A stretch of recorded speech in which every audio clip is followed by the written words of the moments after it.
In this video, we are going to go over a step-by-step process that will allow you to increase your RPM no matter what niche you're in or how much competition there is.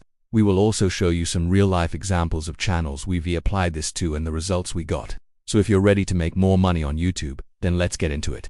To really understand how to increase your RPM, we need to first explain what an RPM actually is. Simply put, RPM stands for revenue per thousand, and it's the amount of money YouTube pays you for 1,000 shorts views or 1,000 long-form views.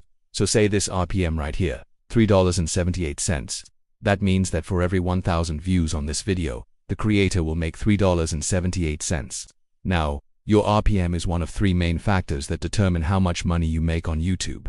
The other two being the amount of views you get and how many videos you have on your channel. Now, when most creators think about increasing their RPM, they think they just need to make longer videos or get more subscribers. And while those two things can help, they aren't the easiest to do, especially if you're already an established channel. But luckily, there are some simple things you can do to increase your RPM that won't cost you anything, and we'll show you exactly what those are in just a second. But first, let's quickly touch on what an RPM is not. It is not based on how much watch time you get, how many people watch your video all the way through, or even how engaged people are with your content. These are all things that affect how many views and subscribers you get, which in turn affects your RPM, but they don't directly affect the RPM itself. Now that we have a basic understanding of what an RPM is, let's jump into the three things that influence an RPM. One is the current state of the advertising market. This is simply how much advertisers are willing to pay for ads being shown on YouTube. If there's a lot of competition between advertisers, then the prices will go up. But if there isn't a lot of competition, then the prices will go down. This is pretty much the same thing that happens with any type of auction. For example, if there were only 2 people bidding on a car at an auction, then the price would likely stay low because there isn't a lot of competition. But if there were 100 people bidding on the same car, then the price would likely go much higher because there is a lot of competition. Now, 2 is your channel's performance history. YouTube uses the performance of your past videos to determine how much advertisers will be willing to pay to show ads on your future videos. So if you have a history of low-performing videos, then your RPM will likely be lower than someone who has a history of high-performing videos. This is why it is so important to continue making videos on your channel, even if you're not seeing results right away. YouTube needs time to collect data on your channel, and once they have enough data, your RPM should start to increase. The third thing that influences your RPM is the type of content you create. Different types of content appeal to different types of advertisers. So if you create content that appeals to a niche that has a lot of advertisers, then your RPM will likely be higher. On the other hand, if you create content that appeals to a niche that doesn't have a lot of advertisers, then your RPM will likely be lower. This is why it's so important to find a niche that has a lot of advertisers.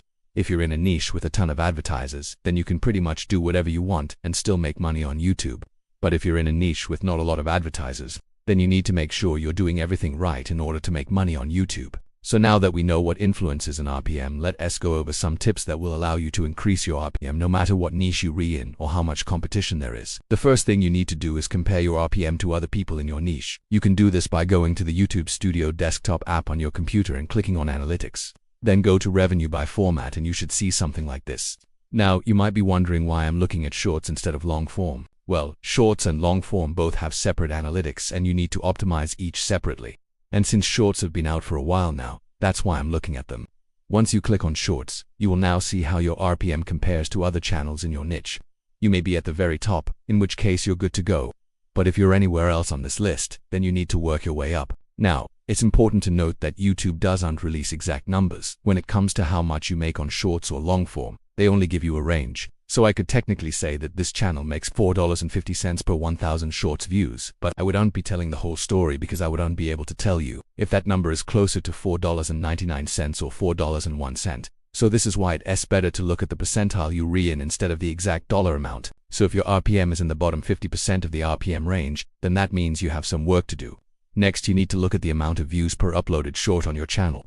To find this number, go to your Analytics, then go to Content. Then click on Shorts, and you should see something like this. Make sure you filter it to your recently published shorts.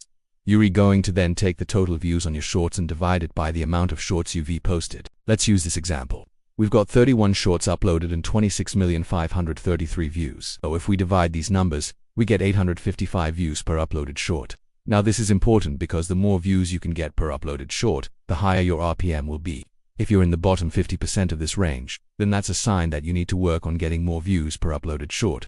The next thing you need to look at is the amount of views per hour on your channel. To find this number, go to your analytics, then go to content, then click on shorts, and you should see something like this. You are going to take the total views on your shorts and divide it by the amount of hours you've been active on YouTube. Let's use this example.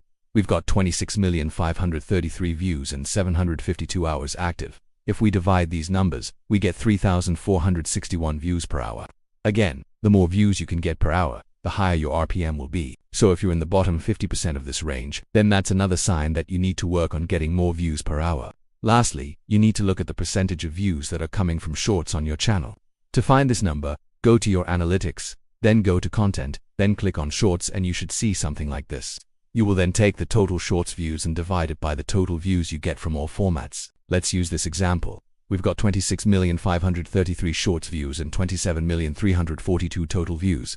If we divide these numbers, we get 96%. The higher this number is, the better, because that means that more of your views are coming from shorts, where you make more money compared to long form, where you make less money. So if your number is below 90, then that's another sign that you need to work on getting more views from shorts on your channel. If you made it this far in the video, then chances are you're actually serious about wanting to grow on YouTube. So I'm going to leave you to videos right here. One of them is gonna be about how to get more views on YouTube, and the other one is gonna be about how to get more subscribers on YouTube. So go ahead and check those out. But as always, I hope you found this video helpful, and if you did, then make sure to drop a like and subscribe to the channel.